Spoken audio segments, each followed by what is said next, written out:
Hey, it's Buckstormer and Demon's Alliance. It's me, Spuckster. Come to visit this video. I am turning MHA characters into random elementals. Not like a Bakugo into a fire elemental. I actually turn them into a water elemental. So, yeah, that was a quite interesting one. But I made it work, and I hope y'all enjoy. Let's get into the video. Okay, I am back, and usually my brother would be doing this. But I've actually interviewed these monsters. So my title has changed from Demost Interviewer to Demost and Monster Interviewer. And this time, it's exactly what it sounds like. I interview sentient monsters, what kind of attacks they have, and all that.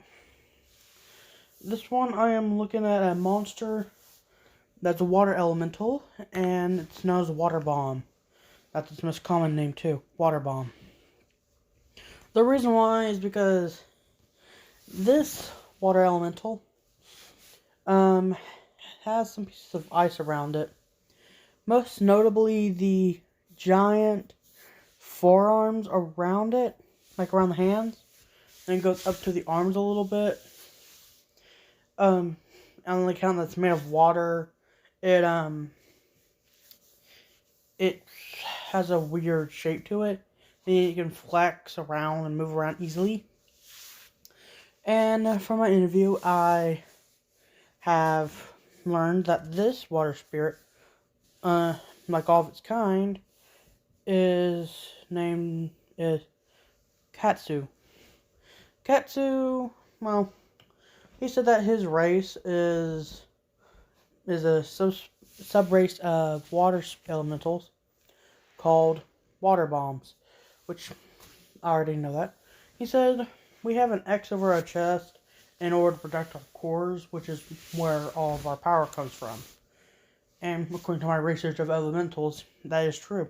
All elementals have a core. It's a glowing red orb or something. The floating pieces of ice around us, the X is a relatively thick piece of ice, whereas these gauntlets we have around our wrists and up to near our elbows are something along the lines of a pretty thick layer of ice, because sometimes the water we use has a big shock wave, and sometimes we actually explode in our hands. Mostly we do that as a show and imitation, but sometimes we can accidentally make a bigger explosion, and it can blow our hands off. So we have a thick layer of ice around our arms in order to protect us from that. Our attacks are mostly from us swirling the water around and then just launching it. We also have some ice-like shards on our legs, which we use in melee combat as bludgeoning or sharp objects. We have killed our fair share of people, but mostly other monsters that have been getting on our nerves, and territorial disputes. The next monster we are looking at is a fire elemental known as Icy Fire. Icy Fire, I've interviewed one named Joe. He said Icy Fire fire elementals have the ability of, well, fire. For us, we have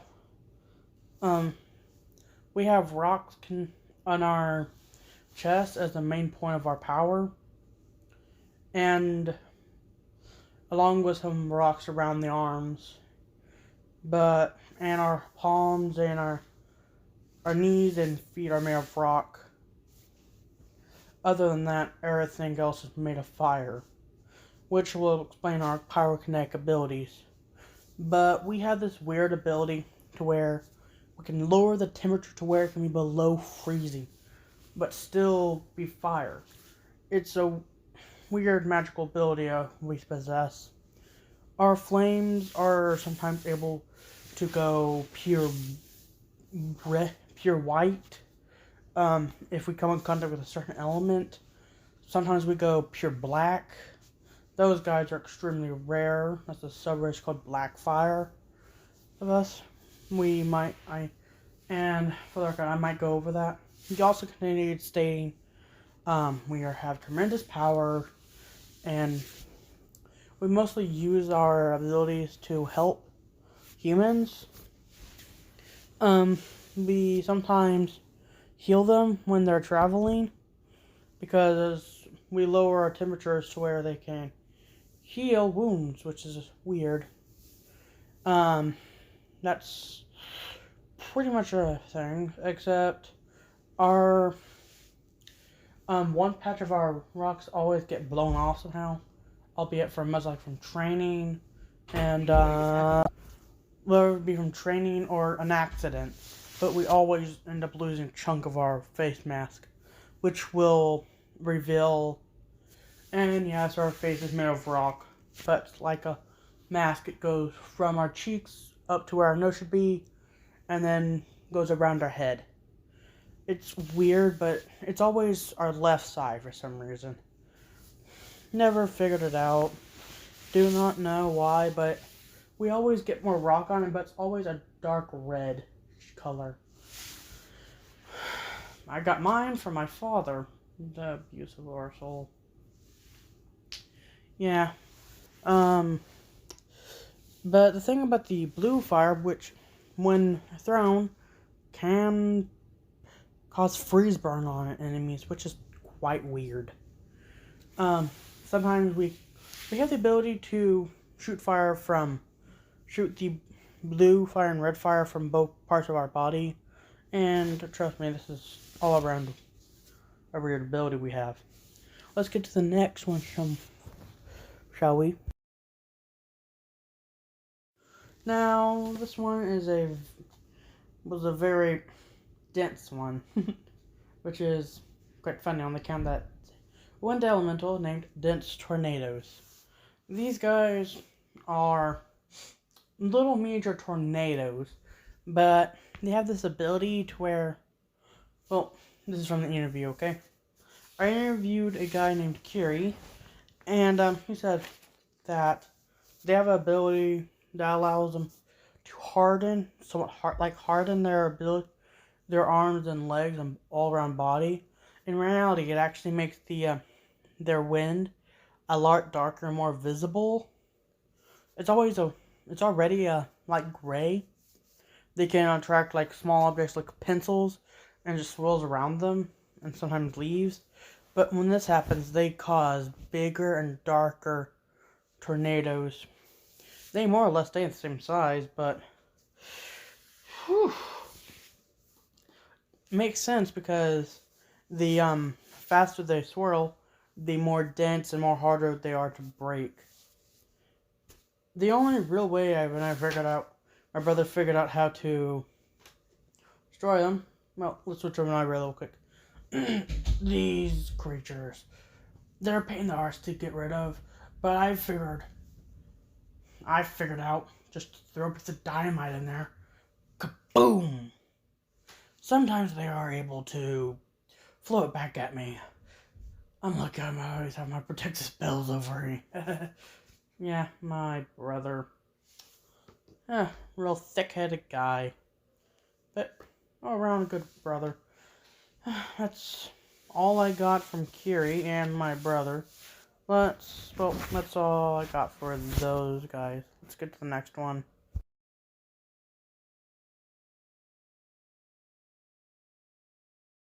These next ones are an earth elemental subrace known as Stone Power. I interviewed a guy named Izu. His abilities are the extremes of everyone else's. They all have this ability to where their entire body is made of some type of like stone-like substance, and also for the dense tornadoes don't really have any rocks on them or anything. Their core is comparatively vulnerable, but they make up for it against their strong winds. Now the stone power earth elementals, like I was saying, have this ability to where they can make their rocks, their body harder to penetrate. They sometimes are mistaken for golems, but in reality, these guys look more human. They sometimes get mistaken for the crackling crystal that my brother told me about, which isn't far off from what these guys' main ability is. They have some crystals on them, which does boost their power, like this guy, like Izu, and all of them do have crystals, but he has more crystals on them. These crystals are what allow them to harden up their rocks, and also their legs are made of rock too, but they are made of more of a harder rock, which allows them to kick hard, and their hands are made of a pretty dense and hard rock, but not as strong as the rock on their legs. The rocks on their fists sometimes break easily, because of that, they have adapted to more stronger and sturdier legs. They have crystals on their, like, actually in their legs, and sometimes they're poking out a little to add some extra oomph when hitting. But on the arms, they actually have them piercing out as like little elbow swords. They also have them piercing out top of their hand sometimes. Well, they do have it pierced on top of their hands.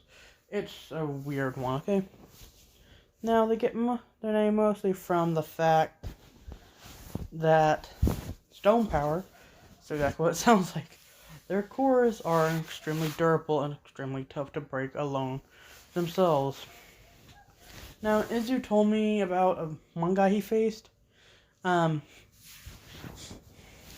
was a stone elemental. He kicked that guy up into the air, and this guy was another subrace called Overhaul that allowed these guys to have the ability to break down a rock and then reform it into a more sturdy stuff. He kicked the guy straight up into the air, proceeded to pummel him into the ground, cracking his core and pretty much nearly destroying his powers. Well, that's all the elements we're looking at for today, and I'm gonna go over the subrace Overhaul sometime soon. That was an awesome fight you told me about. Also, fun fact I just found out about the stone power earth elementals is that their crystals are turquoise color, and the way they pack an extra punch is by using power within the crystals to go around their hand. Whenever they plunge into the ground, it causes a big boom. And it's just pure energy. That is what causes the extra power. That's what the crystals are for, anyways. Sorry about just going in and saying, hey, about the new fact I learned. So, I just learned that fact a few days ago, and, well, I had to put it into this audio file, so there it is, and now we are done looking at these elementals today.